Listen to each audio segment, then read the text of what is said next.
Welcome to Planet Sleep. I'm your host, Josh.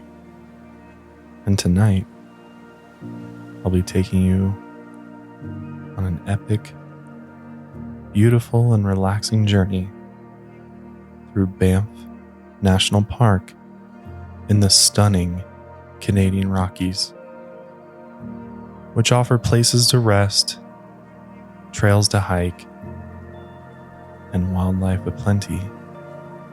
And the deeper you travel into the dense forest surrounded by endless mountains, the more beautiful it gets. So take a step into the magnificent world of Banff National Park with me. Before we head off on our hike, I wanted to remind you that Planet Sleep is brought to you by my CBD company, Higher Love Wellness. If you've never tried CBD before, CBD comes in a number of different forms, and we sell them all. Our CBD products contain no THC, nothing psychoactive. We offer it in a wide variety of different forms, including oils, which can be dropped on the tongue or mixed with your favorite drink, along with delicious gummies, topicals, vapes, which is my personal favorite wave, concentrates, and more. CBD has been shown to help calm the nervous system, so I personally use it before I go to sleep. And I gotta say, since I've started using CBD before going to sleep, I feel that I sleep deeper, longer, have way more dreams, and I wake up feeling more refreshed than before. So I'd love it if you'd support my family business at higherlovewellness.com. Give it a try. You may just like it. You can get 10% off with my code PlanetSleep at higherlovewellness.com. Let's take a moment, find somewhere to sit or lie down, and prepare our bodies, our minds, and our soul for the journey ahead. It's going to be a spectacular one tonight. Nothing calms the body and the mind like immersing yourself in nature. And that is where we are headed tonight. So let's just take a few moments, close our eyes, take some deep breaths, and just calm ourselves. I'll wait.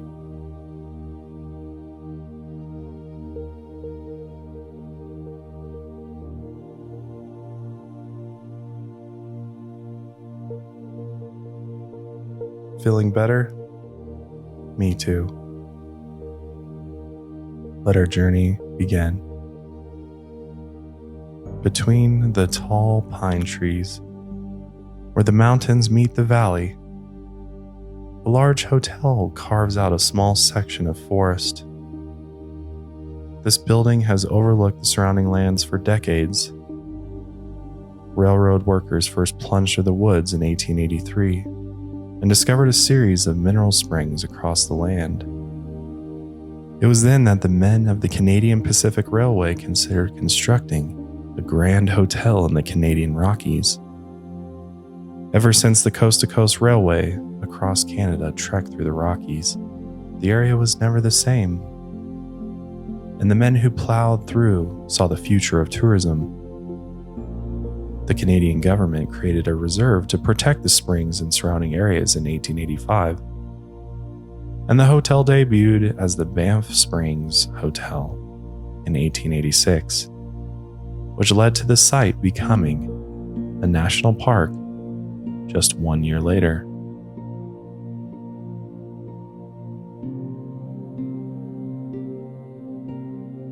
Although the hotel sits so unnaturally among the endless trees and towering mountains, its delicate architecture at least matches the beauty of the surrounding lands.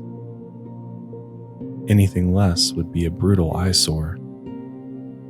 Its white windows sit against red brick, and its peaks are topped with green roofs.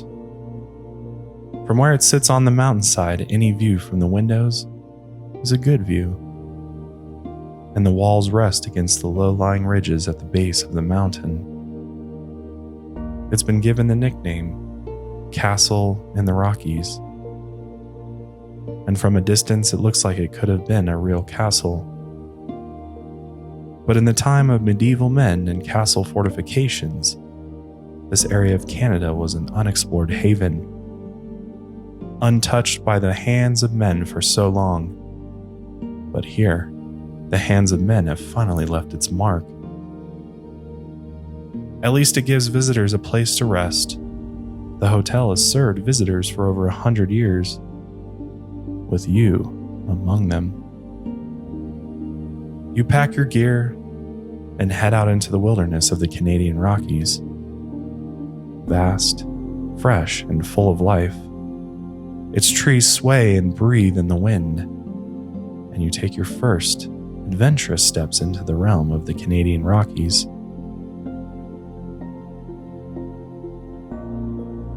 As you hike through the forest, the tall lodgepole pines dominate your surroundings. They tower over you, growing up to 100 feet tall. Their trunks grow almost perfectly straight towards the sky, and their branches carry soft green needles. It's the most common evergreen found in the northern Rocky Mountains, and the Native Americans once used these trees to make their teepees since their trunks are strong, straight, and lightweight. Above the trees, you see a straight clearing through the forest. A series of metal towers carry several gondolas up the mountainside.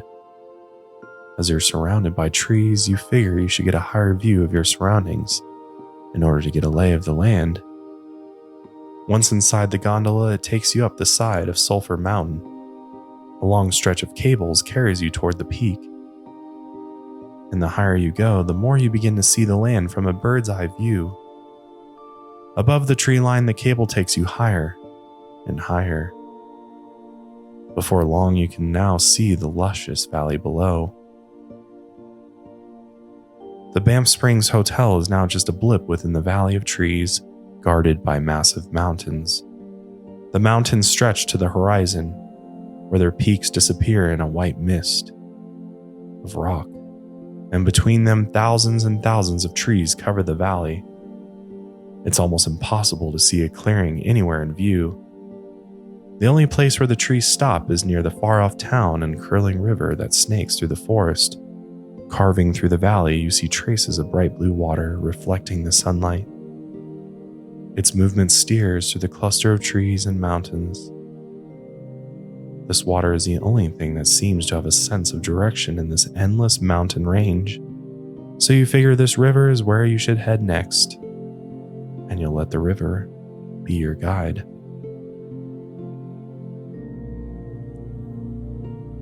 You finally make it back to Earth.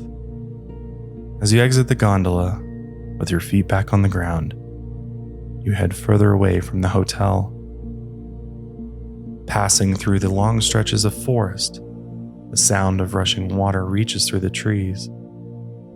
You make your way towards an embankment filled with rocks, and along its edge, bright blue water surges across the edge. The blue water turns white further up the stream, where it tumbles over shallow rocks within the riverbed. A small waterfall, only 10 feet high, sends a white mist into the air. Each droplet forms a soft pillow of moisture before settling back down into the river. And the water gathers calmly further down the stream. Its water flows around the hidden corners of the forest. Beside the water, trees hug the edges as the river stretches into the invisible distance. And beyond these trees, as far as you can see, tall mountains scrape the sky. The trees cling to the mountains as high as possible until the altitude no longer provides them a livable environment. Green shades turn to gray the higher you look, and occasionally white frost caps the tallest crests. Yet from the peaks, streaks of sediment leave trails down the entire mountainside. These places where water flows from the top to the bottom have left behind light lines of sand and dust. These trails are so tall they look like they reach into the clouds. And when it rains, the water flows along these streaks, down into the river below, and their jagged shapes form a picture-perfect view ahead. A river, a forest, a frame of mountains. You decide to follow the river, as many other travelers have before you. Not only will it lead you through the dense forest, but all life is attracted to water, so your chances of seeing wildlife are much greater here. As you pass along the moving river, normally you could canoe, but you're moving in the opposite direction of its flow, away from civilization and deeper into the wilderness. Not far from the town of Banff, you do catch the first sign of wildlife. You're just beyond the reach of town, but already the animals of nature roam freely here. Large elk dash into the forest when they see you approaching, and you remind yourself to take quieter footsteps. So, you carry on with lighter footsteps, and soon, a series of scattering lakes crop up along the land. These open stretches of water form the Vermilion Lakes. Behind you lie crowded forests along a riverbed, but ahead of you, the world begins to open up through the trees. 3 lakes sit among the Bow River Valley. Aside from the paddling canoes in the distance, the world is quiet. You follow along the water's edge until you are alone in the wild.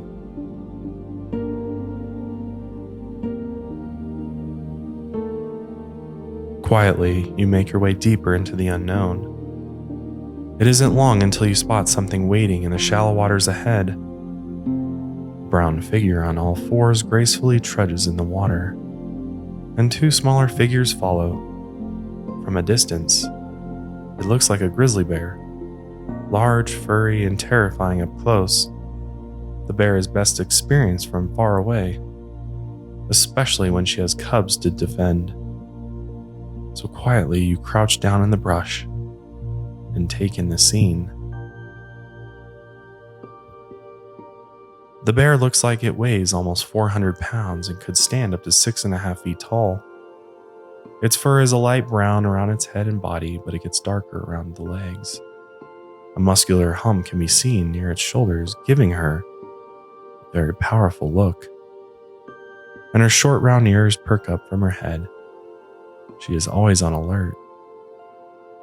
She's able to run and reach speeds at over 30 miles an hour, climb trees, and attack anything that disturbs her with 4-inch claws that stretch out from her massive paws.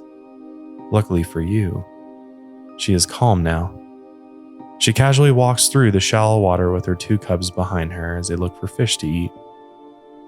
They also eat pine nuts, grasses, moss, and rodents, and their diets are rich here in the Rockies. They eat as much as they can because they hibernate for 5 to 7 months each year. They also construct a den in the forest, which you assume is well hidden and out of eyesight. Somehow, in this valley, grizzlies and humans seem to exist so close to each other. You're barely half a mile from the town of Banff, and yet you feel like you're almost fully immersed in nature.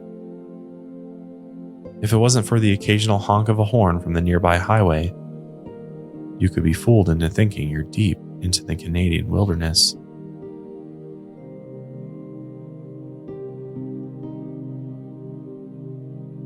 The grizzlies tend to wander into town and rife through dumpsters for food. In some areas of North America, it's rare to see a grizzly. But here, people see them crossing the road, climbing neighborhood trees, and rummaging through backyards. Here in the valley, the people had to learn how to live in harmony with the wildlife. And one of the first things they did was control their food waste so the bears couldn't access their containers. Highway fencing has also been built to protect them from getting hit by cars. And major wildlife crossing structures have been constructed over the highway so animals can safely cross through the forest. These massive bridges curve over the roads, filled with natural dirt and foliage. Since their construction, wildlife collision fatalities have decreased by 80%, and the wildlife has used the crossing structures over 100,000 times. Locals have learned how to coexist rather than trying to force the wildlife out. There's only so much land here in the valley for wildlife to exist, so it's best to share it with Mother Nature. As the grizzly moves through the lake, ripples of water follow in her wake. You move quietly through the trees and carry on with your journey, but you make sure to keep enough distance between you and the great grizzly bear. There's nothing wrong with experiencing Mother Nature from a safe distance.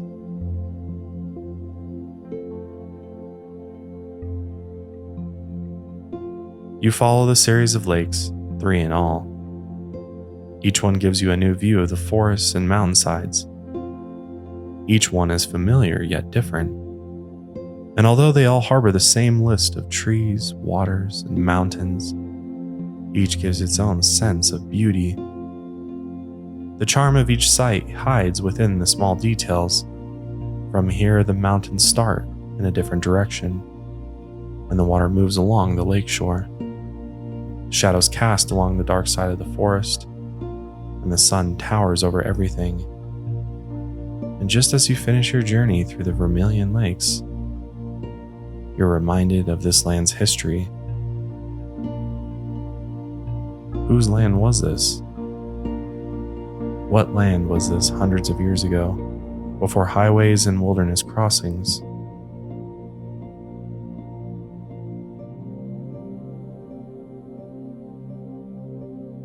Before the distant roads, towns, and hotels cropped up, this was once a place free of tourism and industry.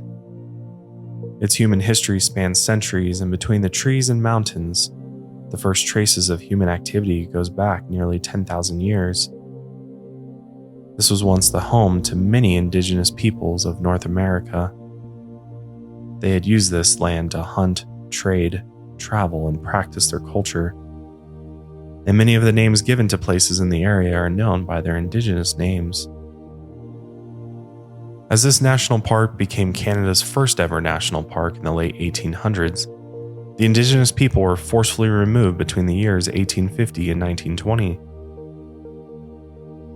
The park was designed for sports and tourists as golf courses and hotels took over the region, and soon coal mining purged the mountainside for decades. During both world wars, internment camps were set up in the area, casting a dark shadow across the region.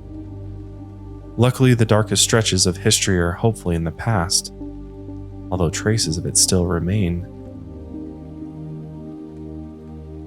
You realize that the more you immerse yourself in the expanse of nature, the more you connect to the land surrounding you on a primal level. The further from civilization, the better, and deeper into the wilderness you go. The noise from the highway fades and the light rain begins to blanket your surroundings. The droplets are cool on your skin, and the gentle noise of the rain meeting the lake water relaxes you.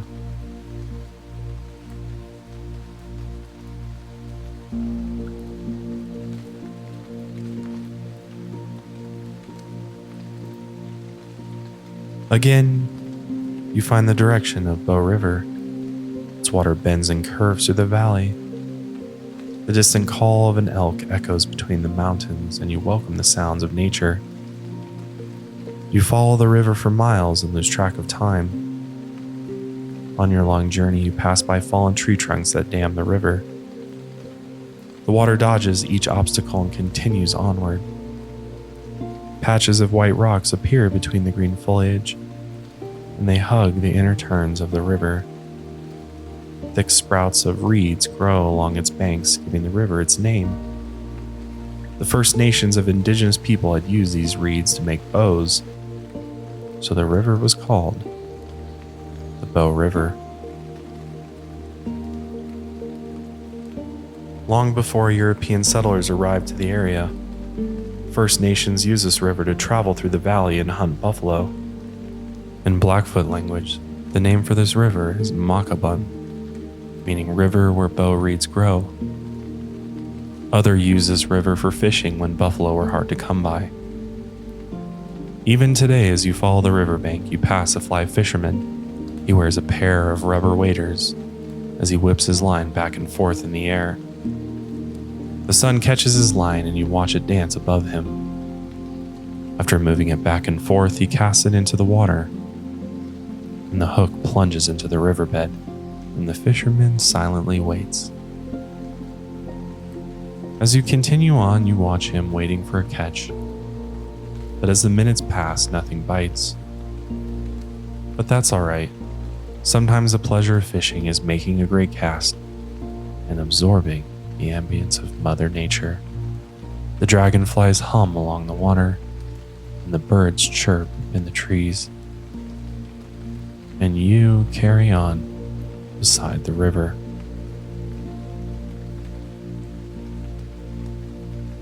Perched on a branch above you, a black and white bird stretches out its head and lets out a song. It stands out among the summer colors of the blue sky and green foliage. The bird's coat of feathers is much better suited for winter, but its time will come. This gentle bird is known as Clark's nutcracker. On the Lewis and Clark expedition, it was first observed in 1805. Its feathers are black, and its body is white. Tiny black marbles make up its eyes, and a small black beak points out from its head. The bird is not even a foot tall, but this tiny creature has become a crucial part of the ecosystem here in the Canadian Rockies.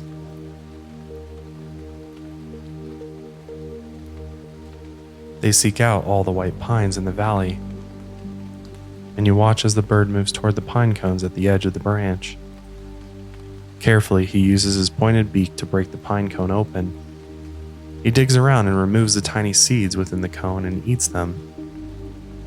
In the fall, he'll hide the seeds beneath the soil so you'll have a reliable source of food throughout the winter. A single bird can bury thousands of seeds each fall. Since the pine cones can't open on their own and spread their seeds, they rely on these birds for survival. Almost half of these buried seeds are forgotten by the birds, and they'll grow into a tall, white-barked pine tree if the conditions are right. Almost half of all these buried seeds are forgotten by the birds, and they'll grow into tall, white-barked pine trees if the conditions are right. So the bird relies on the trees for food, and the trees rely on the birds to plant their seeds. Together in the Rockies, they survive. These pines cover the sloping valley, and in the distance, new mountains stand tall. With each new bend in the river, a new mountain lay just ahead. Each different peak reflects off the surface of the water, and each mountain range appears upside down in the clear reflection below. Ripples and stones break up the reflections, and strong fish swim within the clear waters. Eventually, you notice more hikers along the pathway besides the river, and the river begins to widen with round stones appearing along shallow banks. And from the river pathway there lies a fork ahead of you. You feel you've seen enough of Bow River, and it's time to journey through a narrow path of tall pines and get lost in the dense forest. Soon, the mountains disappear, and pine tree branches and needles capture you along a small pathway. The sun begins to sink between the trees as evening approaches, and as you cross several roads and pass several hiking markers, you head deeper into the infinite forest. You find yourself utterly alone in nature, like the creature watching you from afar. Stalking you, a wolf watches your every move. From here, it's neither friend nor foe, and you'd much rather keep it that way. It watches you with tense yellow eyes. Its pupils shrink in the sunlight of dusk as it closely watches your every step. The wolf is silent, lonely, and patient. You might never see him, but he sees you. From a distance, he might look like a German shepherd with his dark brown coat, but he has longer legs and larger feet, perfect for traveling the clustered forest. For a long time, wolves had abandoned this park, but they've since returned in small numbers. The species was listed as endangered in 1978. In the early days before European expansion into North America, the wolves lived alongside the indigenous people. They roamed the forests near local tribes, who considered the great wolf to be a sacred animal. But as European settlements spread into the 19th century, ranchers began killing off the wolves since they attacked their cattle, and by the next century they tried to eradicate the species entirely. But through the decades, the wolves survived in small numbers.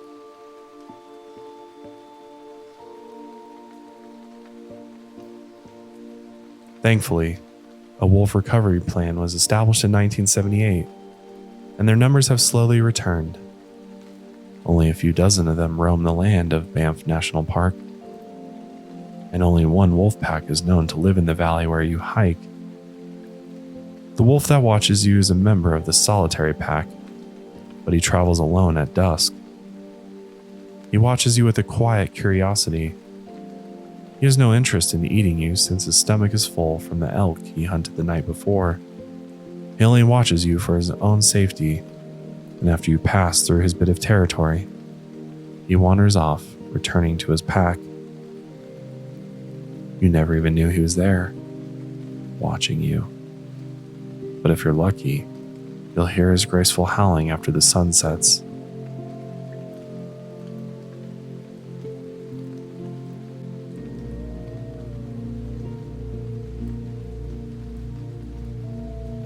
Continuing through the thick trees, your path has become narrow, but the density of this forest will eventually pay off. You know it only takes another water source to open up the endless rows of pine trees, and soon enough, your pathway meets a road, and this road leads to a large clearing ahead. Breaking out of the dense forest, groups of people meet at the side of a massive lake. This beautiful body of water is Lake Louise.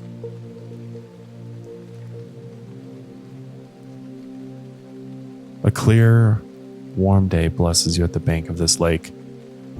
The light rain has passed and the skies have opened up to a bright blue canvas. Small streaks of white clouds fade behind the mountain range. Frost caps the mountain peaks, and down the mountainside they turn gray before meeting the tree line. The tree-covered ground slopes towards the lake where crystal blue waters shine beneath the sunlight. Thousands of rocks scatter beneath the crystal water, and they meet you along the lake's edge.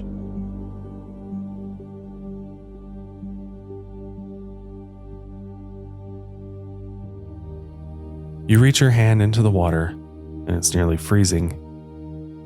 Even on the warmest day, the water remains cold and refreshing. In the shallow end of the lake, you see small fish chasing each other and dashing towards the center.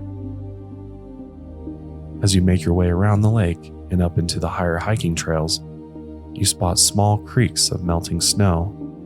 Their water melts from the mountains and cascades into the lake, filling it with icy water.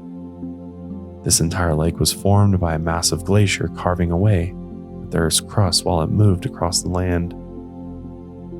You find several hiking trails nearby. Each one takes you higher and higher up the mountain. The higher you go, the steeper the climb. And the steeper the climb, the harder your heart beats. You take several breaks along the way. Drink from the fresh water melting into the mountain creeks. Each drink you take rejuvenates you and gives you the next bit of strength to continue up the steep hiking trail. Tree roots cover the ground, and the view of the lake fades away. You're now surrounded by trees and mountains now. Huge boulders add color to the trail, and wild roses grow in sunny patches. Climbing through a wooded area of the mountainside, the ground eventually becomes frosty with patches of snow, and your feet crunch in the small pockets of white frost. You pass by a small tea house where other hikers sip their steamy drinks. You have no time to stop if you're going to make it up the mountain by nightfall. So you continue on. Deeper into the trail, you hear the strange call of a pika. It's a small mountain-dwelling mammal. It looks like a miniature rabbit with tiny round ears. He carries a purple wildflower in his mouth, and he decides to join you on your journey. Turning along several more pathways, the pika follows not far behind. You see how high you've traveled as you look out between the trees. The nearby mountains aren't as tall as they once were, and now you're nearly 2,500 feet above the lake, but you still can't see its waters. Not until you round several more turns do you finally reach your destination, the end of Beehive Trail, although there aren't any bees here as far as you can tell.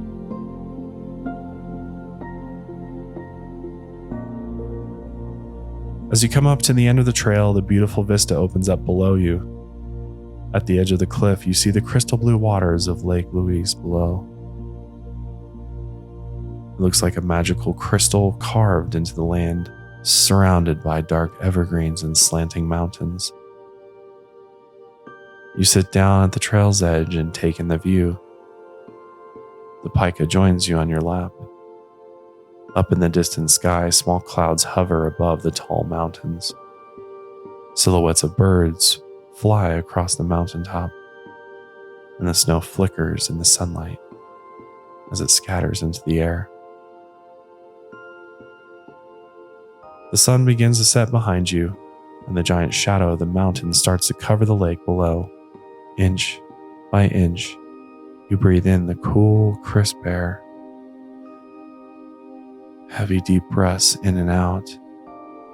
Your heartbeat begins to settle. Your long day of travel is behind you now, and with each breath you relax each muscle from head to toe. Your neck, your shoulders, your jaw.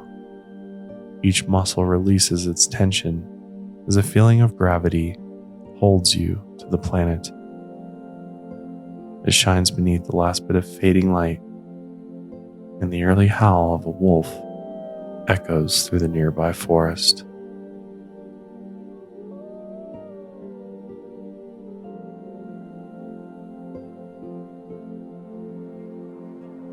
That concludes our hike into the Banff National Park for tonight. I hope you found this episode of Planet Sleep restful and relaxing. I know I sure did. By the end of recording these episodes, I often find myself starting to slip into a deep slumber. So much so I have to sometimes catch myself before I fall completely asleep. I hope Planet Sleep does the same for you. If it does, I'd love it if you left me a review or rating on Apple Podcasts or Spotify, and make sure you're subscribed on YouTube. I put a lot of work into these episodes, and I hope it shows. But that's it for this episode of Planet Sleep. I hope you find the rest and peace you're looking for. But I'll see you next time on our next journey to Planet Sleep. And until then, sleep easy, my friend.